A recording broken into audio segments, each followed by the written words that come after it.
Здравейте отново от студиото на Споделено с Камелия. И така, днес си говорим за изневери, заедно с Иван Величков. Ох, че си прехвърлим кръка. Доника Иванова.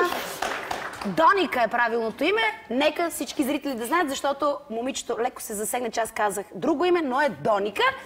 Моята прекрасна колежка Румина и Бранко Андреев. Време е да поканя при нас още един атрактивен гост. Той твърди, че не изневерява на сегашната си приятелка. Дали е вярно? Но пък може да ни спее нещо по темата. Моля аплодисменти за рапъра Ицака IMP. Аплодисменти!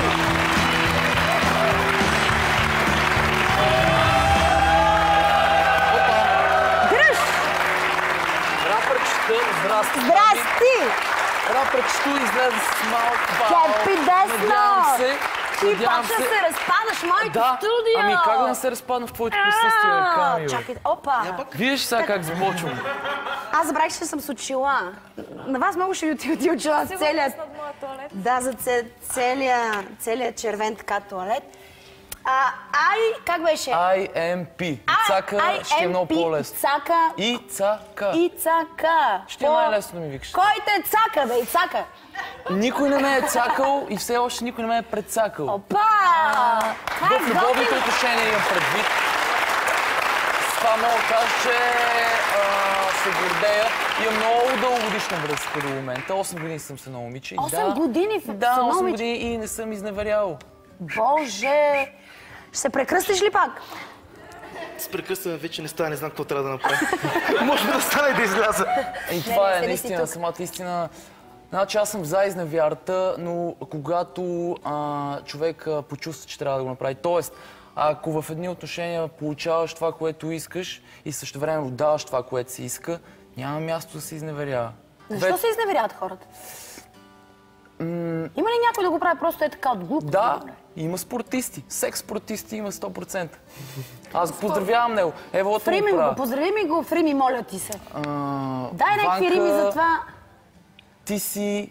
Няма ти ока, Фрими, ти си супер як, брато. Ево да ти правя. Ево да ти правя.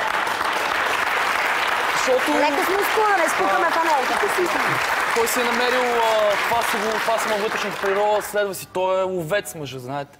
Преследва си през 3 минути мисли за секс, той изглежда по-рядко. Да, ние въобще не го обвиняваме, че е такъв. Той си е такъв. Просто аз съм стигнал до едно друго заключение, че казах, когато не си усетил просто нуждата да го направиш, не го правиш. А ако искаш само да видиш какво става въпрос, ти не е проститутка, плати си и виж какво става на въпрос. А може да си я викнеш и вкъщи. Което е още по-яко. Тя си е просто на работа. Да. И това е. Плащаш си, както отидеш в магазина, си купиш хляб. Аз съм за това.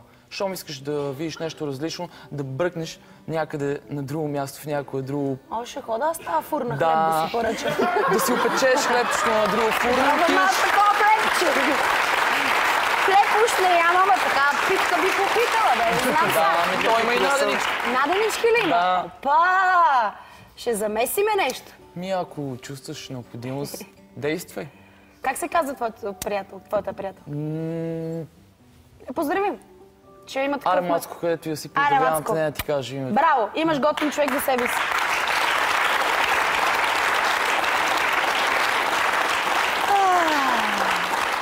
Приключения. Приключения.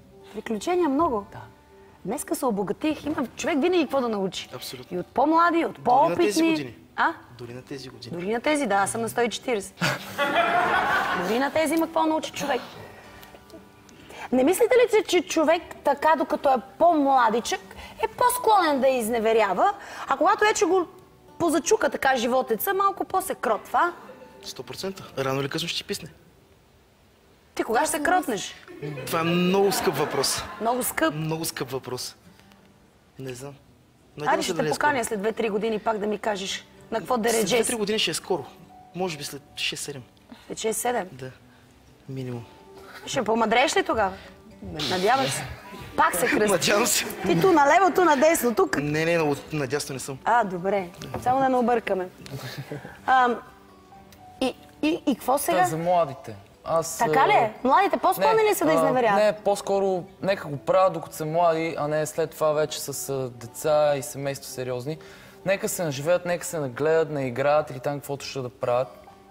И след това, като усетят вече, че са озряли или идея, са готови. И са готови, да си намерят една яка мацка, да си направят яки деца и си живеят живот. Добре, това е 8 годишна връзка все пак. Браво за думите, които каза. Но все пак, вашата връзка с приятелката ви е дълга 8 години. В днешно време 8 години това е дълга връзка. Бяха такова лапе. Къде я хвана ти? В гората си Хванах как я хвана? училище. От училище я Да, хвана? седях на един чин с нея. Време тази връзка не се ли изчерпа?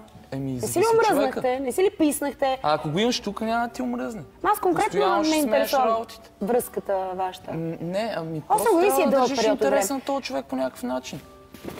Аз сега не бих трябвало да опознавам, примерно, не дай си Боже нещо случи, сега да ми отнемете първа още камара години да опознава този човек до мен, не ми се занимава просто. Но ти си обграден с много мацки, имаш фенки, туйно и... Сигурно. Ревност има ли? Не, това е най-важното. Може би затова сме се съхранили така, съхранили сме си отношенията, защото аз в началото всъщност бях малко по-капризен от това тя да комуникира с разни момчета, но в крайна сметка пораснах и видях, че... Как комуникирате? Има приятели? Не, имам предвид, че тя не може да седи в кафеза. Естествено. Постоянно. Тя също е яка мацка и си има. Те мъжете няма значение. Видят ли парчето, скачат да ядат. Но това е... Добре казвам. Но... Повтори, хареса ми това. Видят ли парчето? Но е важно тук. Смисъл и след това тук. Ако имаш къл и си пресмяташ нещата, в смисъл, кое е за теб по-важно, намираш някакъв баланс. А може ли да просъществува една връзка, ако половинката изневерява? За мен не. Щупила ли се? Вазата край лепия, тя си е щупена. И аз, ако някой ден ми се случи, значи е намерила по-доброто от мен. Евала ти права, стискаме си ръцете, ще цункам по бузата и да си ходи при другия. Лесно така да говориш. Не дай си Боже, чукам на дърво да не ти се случва. Ще те заболи. Може би така си мисля. Сигурно ще ме заболи, аз съм човек. Ще ти иска, да го стиснеш за... Или поне ще искаш да го видиш как изглежда, какво повече има от тебе. Как изглежда? Това е типично в нас. Не знам, да я знам. Аз май съм такъв. Както ще да изглежда. Щом си го е намерила, да си го взима и да си ходят двамата си живеят щастливо. Добре, човека, когато му изневерят, не се ли чувства така с наранено его? Чувства се. Това ти е някакъв натиск върху самочувствието най-вече. Значи си по-малко от другия. Дали с по-малък или с по-малко, няма значение. Нещо по-малко има в тебе. И това се съсипва по някакъв начин. Да, знам, не съм го изпитал това чувство. Дали винаги това е причината, че си нещо по-лошо, за да се отиде друго? Да не би само да е някаква грешка моментна? Трябва ли човек толкова задълбочено да анализира? Грешки, да я ги знам. То повечето случаи... Защото има чуки, беки, бяга и пак си отива, защото той се обича тази жена или пък жената мъжа. Да, и така имам. Аз това и казвам. Трябва ли човек да се обвинява, че вече е второ качество човек или че не е добър или че нещо му куца? Не е ли прекалено травмиращо това? Травмиращо е. То си зависи от човек. Как приемаш нещата, общо взето. Зависи каква ти е породата. Това е истината. Моята порода е хамелеон с характер на питбул. Това е най-яко. Много ми е приятно да си говоря с вас. Много сте ми така... Цветни сте ми, лъчезарни сте ми, споделихте ми и ти беше много откровен, благодаря ти. Не всеки ще има смелост да каже, меткам се ги през вечер по 2 по 3. Въпросът е да бъдеш себе си, да ти е готино. И да ти е добре на тебе, и да си доволен от собствения си живот. Поне за мен това е важно. Благодаря. Поздрави сестрите. Кажи ги да те чакат. Те ме чакат. И се надява и родителите да не разберат. Родителите живеят в друга край на България. Благодаря, Румина, благодаря на всички вас, скъпи зрители, толкова за мен, от мен, за днес, за вас. Това беше.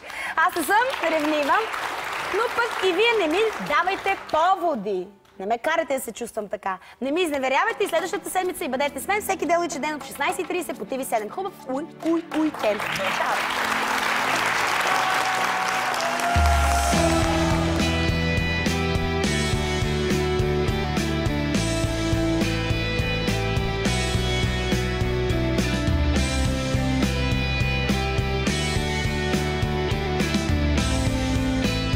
Темата беше много закачлива. Общо взето щастливи съм, че си прекарах част от деня тук при вас. Беше удоволствие да участвам в едно такова предаване, заедно с Камелия. Беше много вълнуващо, много забавно.